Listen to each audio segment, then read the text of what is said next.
Good morning to all of you. आज की कक्षा में आप सभी का स्वागत है। मेरी इस वीडियो को देखने से पहले मेरे इस चैनल को सब्सक्राइब करें, लाइक करें और बेल आइकन ज़रूर प्रेस करें ताकि आने वाली मेरी नई वीडियो आप तक सबसे पहले पहुंचे। आज का हमारा बिंदु है बम्बई में भवन निर्माण। हम हमारे अध्याय औपनिवेशिक शहर, उसके अंदर इमारतें, उसकी स्थापत्य जो शैली है उसके बारे में यहाँ अध्ययन कर रहे हैं। और इस पाठ के अंतर्गत हमें 3 महत्वपूर्ण शहरों के बारे में जानकारी हासिल होनी है। इसमें से 2 के बारे में हम जान चुके हैं, मद्रास और कलकत्ता। अब हमारे पास अंतिम जो शहर है वो है बम्बई। अब हम ये जानेंगे कि जो बम्बई है उसके अंदर जो भवन निर्माण है वो किस प्रकार हुआ। यदि हम शाही दृष्टि को साकार करने का एक जो तरीका है वो नगर नियोजन था पहला, तो दूसरा था भव्य इमारतें। कि पहले तो आप योजनाबद्ध तरीके से अपने शहर को बसाइए, और दूसरा जो महत्वपूर्ण जो पहलू था वो क्या था, भव्य इमारतें। यानी कि ये इमारतें ऐसी लगती थी उस नियोजन के अंदर जैसे कि मोती पिरो दिए गए हों, मोती टाँक दिए गए हों, मोती जड़ दिए गए हों। शहरों में जो बनने वाली जो इमारतें थी उसमें कौन कौन सी थी? सबसे महत्वपूर्ण इमारतें जो सबसे पहले आती थी किला, उसके बाद सरकार जहाँ से कामकाज चलाती थी सरकारी दफ्तर, उसके बाद लोग जहाँ से शिक्षा ग्रहण करते थे शैक्षिक संस्थान, उसके बाद में जो लोग अपनी धार्मिक जो है संभावना जो है उसकी संतुष्टि करते थे तो धार्मिक इमारतें, स्मारक किसी भी महत्वपूर्ण व्यक्ति के लिए जो है बनाए गए थे स्मारकीय भवन। इसके अलावा व्यावसायिक डिपो के अलावा गोदियाँ जहाँ पर जहाज़ों को क्या किया जाता था, ठीक किया जाता था, पुल, रक्षा इमारतें,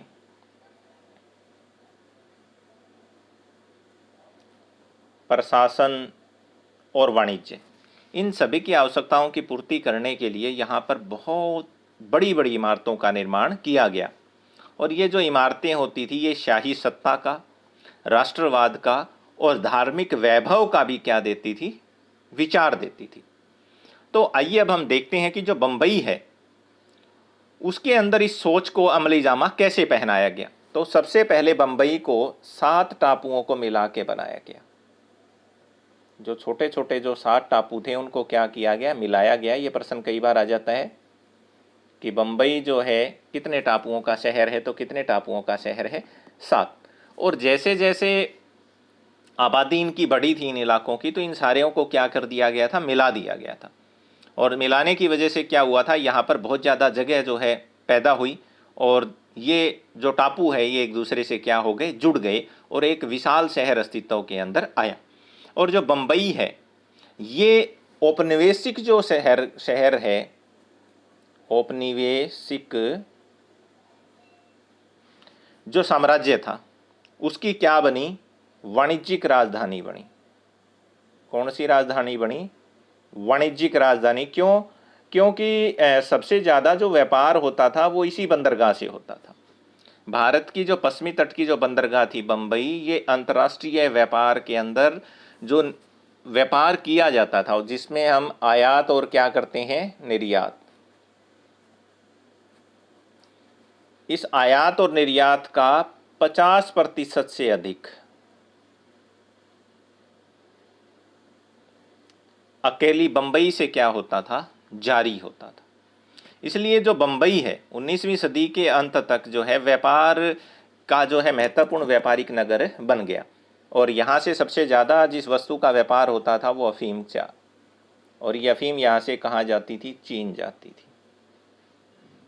और ईस्ट इंडिया कंपनी यहाँ से जो अफीम जो है वो चीन भेजती थी।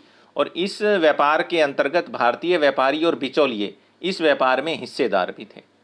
और उन्होंने बम्बई की जो अर्थव्यवस्था है उसको मालवा, राजस्थान और सिंध जैसे अफीम उत्पादक इलाकों से क्या कर दिया, जोड़ दिया। क्योंकि इन्हीं बिचौलियों के कारण अंग्रेज़ों को कच्चे माल की क्या होती थी, सप्लाई होती थी। इससे क्या हुआ, एक नए वर्ग का उदय हुआ जिसका नाम था भारतीय पूंजीपति वर्ग। क्योंकि जो भारतीय जो बिचौलिए थे, जो व्यापारी थे, उन्होंने इस व्यापार के अंदर बहुत ज़्यादा क्या कमाया था, पैसा कमाया। इसके अंदर कौन कौन से समुदाय के लोग थे? पारसी थे, मारवाड़ी थे, मुसलमान थे,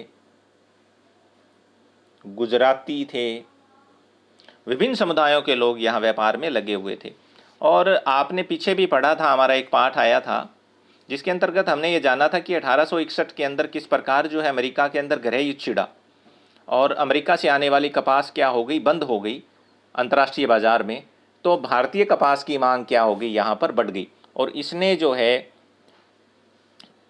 बहुत ज़्यादा जो है भारतीय व्यापार को क्या किया, प्रोत्साहित किया। और दक्कन, ये मुंबई के आसपास का जो क्षेत्र था, यहाँ पर सबसे ज़्यादा कपास उगाई जाती थी। इसलिए बम्बई का जो वर्चस्व है वो और ज़्यादा भी क्या हो गया, बढ़ गया। और इसके बाद 1869 के अंदर जब सवेज नहर को खोल दिया गया, किस नहर को खोला गया, सवेज नहर को। ये प्रश्न आ जाता है कई बार कि सवेज नहर को कब खोला गया, तो 1869 के अंदर खोला गया था। और ये जो सवेज नहर है ये दो सागरों को आपस में जोड़ती थी। कौन कौन से सागर? भूमध्य सागर व लाल सागर। इंपॉर्टेंट प्रश्न है, ये बहुत बार पूछा जाता है कि सवेज नहर जो है वो किन दो सागरों को आपस में जोड़ती है, तो किसको जोड़ती है? भूमध्य सागर और लाल सागर। इसके कारण क्या हुआ था, भारत और यूरोप के बीच की जो दूरी है, भारत और यूरोप के बीच की जो दूरी है वो 7000 किलोमीटर कम हो गई थी। इससे क्या हो गया था, बंबई के व्यापार को और ज़्यादा क्या लगा, हम कह सकते हैं कि और ज़्यादा उछाल आया। और इस कारण जो है भारतीय व्यापारियों ने इसका बहुत ज़्यादा फ़ायदा उठाया और वहीं पर बंबई को भारत का क्या घोषित कर दिया गया, सरताज, कि ये जो भारत है उसके सर का क्या है, ताज है। और 19वीं शताब्दी के उत्तरार्ध के अंदर 1854 के अंदर हम देखेंगे सूती कपड़े की मिलें लगनी शुरू हो गई, बड़े बड़े उद्योग धंधे यहाँ पर स्थापित होने लगे, निर्माण की गतिविधियों में बहुत ज़्यादा क्या दिया जाने लगा, दखल दिया जाने लगा। और जैसे जैसे अर्थव्यवस्था फैली तो यहाँ पर किसका विकास हुआ, रेलवे व जहाजरानी का, जहाज़ों का निर्माण हुआ, रेलवे का जो है यहाँ पर विस्तार हुआ। तो इससे क्या हुआ, इन सभी की ज़रूरतों के लिए जो है नई नई इमारतों का निर्माण किया गया। और ये जो इमारतें बनाई गई उसके अंदर शासकों की संस्कृति और उसका आत्मविश्वास झलकता था। क्योंकि यहाँ जो स्थापत्य जो शैली थी वो कौन सी शैली पर आधारित थी, यूरोपीय। क्योंकि जितने भी यहाँ पर भवन बनाए गए या इमारतें बनाई गई उसके अंदर किस शैली का इस्तेमाल हुआ, यूरोपीय शैली का इस्तेमाल हुआ।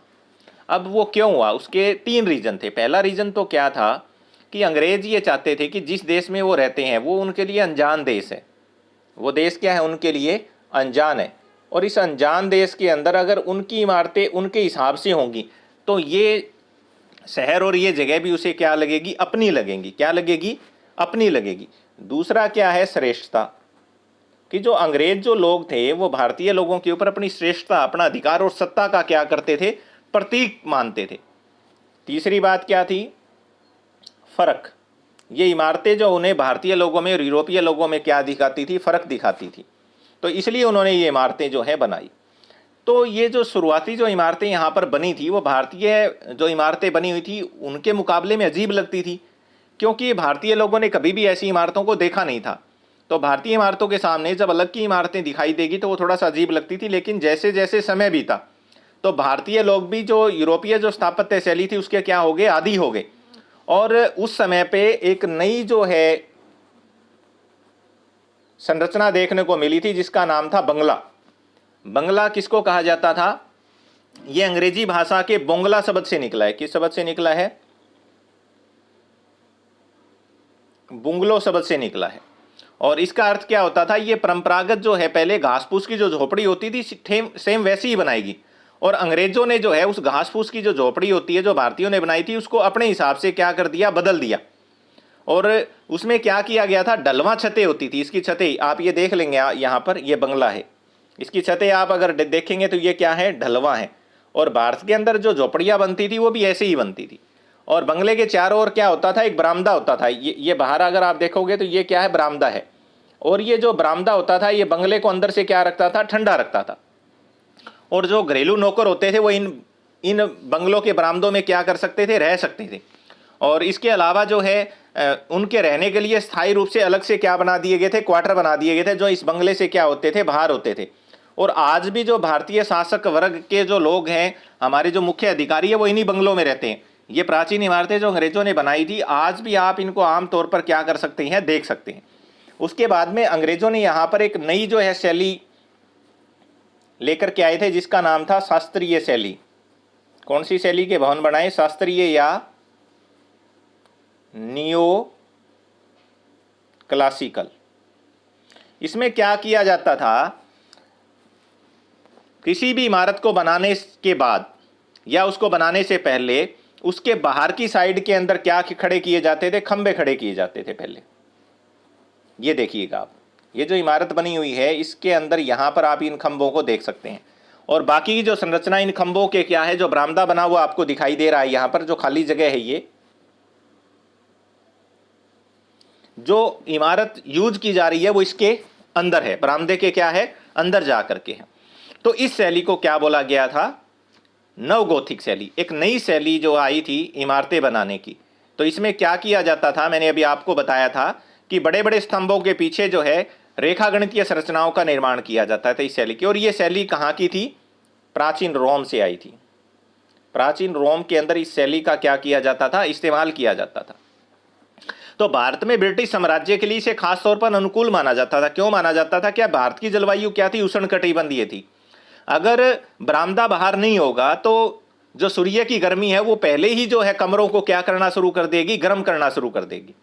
तो इसलिए इन्होंने कहा था कि जो उष्णकटिबंधीय जो भारत की जो जलवायु है, भूमध्य सागरीय जो जलवायु है, उसके लिए जो स्थापत्य शैली है वो बिल्कुल अनुकूल है। और इसीलिए 1837 के अंदर बंबई के अंदर आज भी है ये टाउन हॉल। पुकार पिक्चर में आपने देखा होगा, पुकार जो फिल्म है अनिल कपूर की, उसके अंदर इसी टाउन हॉल का जिक्र है, जिसके अंदर लता मंगेशकर जो है शहीदों की याद के अंदर एक गीत गुनगुनाती है। ये वही टाउन हॉल है। इसकी स्थापना जो 1833 के अंदर किसने की थी, अंग्रेजों ने की थी। उसके बाद में भारत के अंदर जो है सूती कपड़ा बंबई के अंदर बहुत तेजी से जो है विकसित हुआ। तो यहाँ पर एक ऐसा क्षेत्र था जहाँ पर सारी औद्योगिक इकाइयाँ थी, उनको क्या बोला जाता था, एलिफिस्टन सर्कल। इस सर्कल के अंदर सारी की सारी क्या थी, औद्योगिक जो है इकाइयां थी। बाद में इस एलिफेंटल सर्कल का नाम बदल के क्या कर दिया गया, होनिर मौन। और ये अंग्रेज एक संपादक थे, उसके नाम पे पड़ा था। उसके बाद में बहुत सी जो इमारतें थी उसके बाहर जो तोरण पथ थे, ये आपको दिखाई देंगे। यहाँ ये तोरण पथ है, इनके अंदर से व्यक्ति क्या हो सकता है, आराम से जो है जा सकता है इनके अंदर से। ये दिखाई दे रहे होंगे ना आपको। इसमें क्या होता था, जो बारिश जब आ जाती थी तो सड़क पर रहने वाला व्यक्ति इस तोरण पथ में क्या होता था, चला जाता था, और वो धूप और किससे बच सकता था, बारिश से बच सकता था। तो ये एलिफेंटल सर्कल आप देखेंगे। तो एक और शैली का जिसका इस्तेमाल हुआ था वो क्या थी, नवगोथिक थी। इसके अंदर क्या थी, ऊंची उठी हुई छतें थी। क्या थी, ऊंची उठी हुई छतें, नोकदार मेहराबे और बारीक साज सज्जा इस शैली की खास जो है हम कह सकते हैं कि खासियत थी।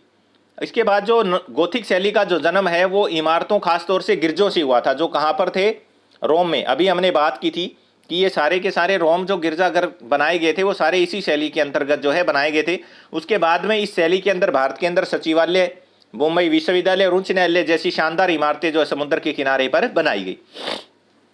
उसके अलावा भारत के अंदर जो है यूनिवर्सिटी हॉल भी बनाया गया, और जिसका निर्माण किसने किया था, भारतीय लोगों ने। सर कोवास जी जहांगीर रेड्डीमनी ने पैसा दिया, जो एक पारसी व्यापारी थे। कई बार ये प्रश्न आ जाता है कि यूनिवर्सिटी हॉल के निर्माण के लिए किस व्यक्ति ने पैसा दिया था, तो किसने दिया था, सर कोवास जी जहांगीर रेड्डीमनी ने। इसके अलावा यहाँ पर लाइब्रेरी, यूनिवर्सिटी और घंटाघर का जो निर्माण है वो किसने किया था, प्रेमचंद रोयचंद के पैसे से हुआ था। इसीलिए इसका नाम जो है इसी की माँ की नाम पर क्या रखा गया था, राजाबाई टावर रखा गया था। तो भारतीय व्यापारियों को जो नवगोथिक जो शैली है वो इसलिए रास आती थी क्योंकि उनका मानना था कि अंग्रेजों के द्वारा लाए गए बहुत सारे जो विचार हैं उनकी भवन निर्माण शैलियों से भी क्या है, प्रगतिशील थी। इसके कारण जो बंबई क्या बन गया था, एक आधुनिक शहर बन गया था। और नव गौथिक शैली का एक सबसे बड़ा उदाहरण था, रेलवे स्टेशन था विक्टोरिया टर्मिनस। कई बार आ जाता है ये प्रश्न। और ये किसका मुख्यालय था, great Indian peninsular railway company का स्टेशन मुख्यालय हुआ करता था। और अंग्रेजों ने शहरों के अंदर रेलवे स्टेशन के डिजाइन और निर्माण में भी काफी क्या किया था, निवेश किया था। आप ये देख सकते हैं, ये चित्र देख सकते हैं, कितना जबरदस्त यहाँ पर जो है बनाया गया है बंबई सचिवालय का। कितनी भव्य इमारत आपको यहाँ पर दिखाई दे रही है। तो इसके अलावा जो है मध्य मुंबई के अंदर जो है विक्टोरिया टर्मिनस, ये आप देख सकते हैं रेलवे स्टेशन को भी। तो ये सारी नवगोथिक शैली से बनी थी। इसके बाद में 20वीं शताब्दी के अंदर एक नई शैली आई थी जिसको बोला गया था इंडो सोरसैनिक। दोबारा रिपीट कर देता हूं, इंडो सारासेन या इंडो सोरसैनिक भी इसका नाम जो है दिया गया था। इंडो का मतलब था भारतीय और सोरसैन का मतलब था मुस्लिम।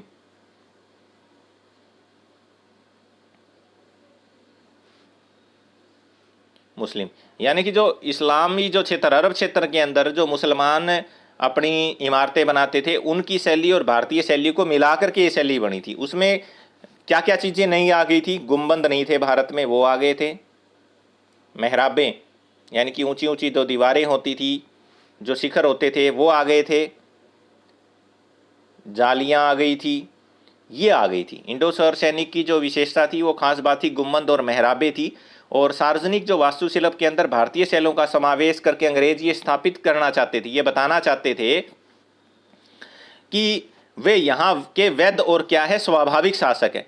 इसीलिए राजा जॉर्ज पंचम जब 1911 के अंदर कलकत्ता आए, कहाँ पर आए, कलकत्ता आए थे, तो यहाँ जब बम्बई आए थे तो उनके निर्माण के लिए, उनके स्वागत के लिए क्या बनाया गया था, गेटवे ऑफ इंडिया। क्या बनाया गया था, गेटवे ऑफ इंडिया। ये भी एक बहुत भव्य इमारत है, कहाँ पर है, बम्बई के अंदर। तो इसी शैली के आधार पर, यह गुजराती शैली का जो है उदाहरण है। गेटवे ऑफ इंडिया कौन सी शैली का उदाहरण है, गुजराती शैली का उदाहरण है। और इसी के तर्ज के ऊपर जो है जमशेदजी टाटा ने किसका निर्माण करवाया था, ताजमहल होटल का। ये मुंबई का सबसे प्रसिद्ध होटल है आज के टाइम में। तो ये इमारत केवल भारतीय उद्यमशीलता का ही प्रतीक नहीं थी, बल्कि वो अंग्रेजों के लिए भी एक क्या थी, चुनौती थी। तो बंबई के ज़्यादा जो भारतीय इलाकों में जो सजावट और भवन निर्माण और साज सज्जा है, उसके अंदर जो है परंपरागत जो है शैलियों का बोलबाला था। आप यहाँ पर ये देख सकते हैं, ये है ताज होटल जो मुंबई का सबसे प्रसिद्ध जो है होटल है। इसके अलावा मुंबई के अंदर जो है महत्वपूर्ण प्रश्न आ जाता है, कई बार चोल इमारतें थी। चोल इमारतें का मतलब क्या होता, बड़ी बड़ी बहुमंजिला इमारतें बनाई गई थी जिसके अंदर बहुत अधिक कमरे होते थे। बहुत अधिक क्या होते थे, कमरे होते थे। और एक आवासीय कमरों वाली इमारत बोला जाता था। इन इमारतों को क्या बोला जाता था, एक कमरे वाली आवासीय इमारत बोला जाता था इनको। और सारे जो कमरे होते थे, वो उनका जो मुख जो होता था वो एक बरामदे में आके खुल जाता था, जिसको क्या बोला जाता था, गलियारा या दालान। जो खुला जो बरामदा होता था उसमें जो है खुल जाता था, उसको क्या बोला जाता था, गलियारा। इस गलियारे में आकर के सारे लोग इकट्ठे हो जाते थे। अगर आप देखना चाहे तो आप यहाँ देख सकते हैं, ये हैं चोल इमारतें। कौन सी इमारतें हैं ये, चोल इमारतें। और इसमें आप देखेंगे ना, ये जो रेड मैं आपको दिखा रहा हूँ, ये सारे गलियारे हैं। और अंदर जो है इसके कमरे थे। ये कमरे जो हैं सारे इस गलियारों में क्या होते थे, खुलते थे। तो यहाँ रहने वाले जो है बहुत ज़्यादा परिवार एक साथ यहाँ रह सकते थे। और इनमें रहने वालों के बीच मोहल्ले की क्या होती थी, पहचान होती थी और उसमें एकजुटता का भाव होती थी। नेक्स्ट हमारा पॉइंट आता है, वो आता है इमारतें और स्थापत्य शैलियाँ हमें क्या बताती हैं। तो ये हमें उस समय के सौंदर्य आदर्शों के बारे में बताती। किसके बारे में बताती है, एक तो कि उस समय के जो सौंदर्य आदर्श कैसे थे, इसमें तो विविधताएं थी, क्योंकि सारी जो इमारतें थी वो एक जैसी नहीं थी, उसका पता लगता है। इसके अलावा हमें लोगों की क्या है, सोच का पता लगता है कि वो लोग क्या बनाना चाहते थे, सोच का पता लगता है कि अंग्रेज जो है भारतीय लोगों के ऊपर अपनी जो स्थापत्य शैली थी उसका क्या करना चाहते थे, जो उनकी जो सत्ता थी उसकी छाप छोड़ना चाहते थे। इसके अलावा क्या होता है, ताकत का इजहार भी करना चाहते थे कि इतनी बड़ी बड़ी इमारतें बना करके ये बताना चाहते थे कि वो लोग, वो जो शासक है वो कितने ताकतवर है। तो इस प्रकार जो है किसी खास वक्त के अंदर जिस स्थापत्य शैली को हम देख सकते हैं, उसको हम जब समझते हैं तो उस समय की सत्ता को हम किस तरीके से देखा जा रहा था और इन इमारतों की जो है क्या क्या विशेषताएं थी। अब इन इमारतों की क्या क्या विशेषता थी, ईंट और पत्थर लगे हुए थे इसमें। दूसरी विशेषता क्या थी, खंबे और मेहराब थे इसमें। तीसरी क्या थी, आसमान छूते क्या थे, गुंबद थे। और उभरी हुई छतों के जरिए जो है वो लोग एक अलग ही स्थापत्य शैली को क्या करते थे, अभिव्यक्त करते थे। तो इसलिए जो स्थापत्य शैली है उससे हमें क्या है, केवल उन रुचियों का ही पता नहीं लगता है जो उस समय में फैली हुई थी, बल्कि ये जो शैलियाँ होती है लोकप्रियता भी प्रदान करती है और जो संस्कृति होती है उसकी रूपरेखा भी तय करती है। और जैसा कि हमने देखा बहुत सारे जो भारतीय है वो भी यूरोपीय स्थापत्य जो शैली है उसको आधुनिकता और सभ्यता का प्रतीक मानती है, उसको उन्होंने क्या कर लिया था, अपना लिया था। लेकिन इस बारे में सबकी राय एक जैसी नहीं थी। बहुत सारे भारतीयों को यूरोपीय आदर्शों से आपत्ति भी थी। क्यों? क्योंकि उन्होंने देसी जो शैली है उनको बचाए रखने का वो क्या करना चाहते थे, प्रयास करते थे। क्योंकि बहुतों ने पश्चिम के कुछ ऐसे खास तत्वों को अपना लिया जो उन्हें आधुनिक दिखाई देते थे और उन्हें स्थानीय जो परंपरा थे उन तत्वों में क्या कर लिया, सम्माहित कर लिया। इससे क्या हो गया, जो भारतीय जो इमारत बनाने की जो शैली थी वो भी क्या रह गई, यहाँ पर बची रह गई। लेकिन जैसे जैसे स्थापत्य शैलियों को अगर हम देख करके इस बात को भी समझ सकते हैं कि जो शाही और राष्ट्रीय तथा राष्ट्रीय और क्षेत्रीय स्थानीय के बीच जो सांस्कृतिक टकराव था और जो राजनीतिक खींचतान है वो भी यहाँ पर क्या ले रही थी, शक्ल ले रही थी। और इसी के साथ हमारे इस पाठ का क्या हो जाता है, समापन हो जाता है। Thank you.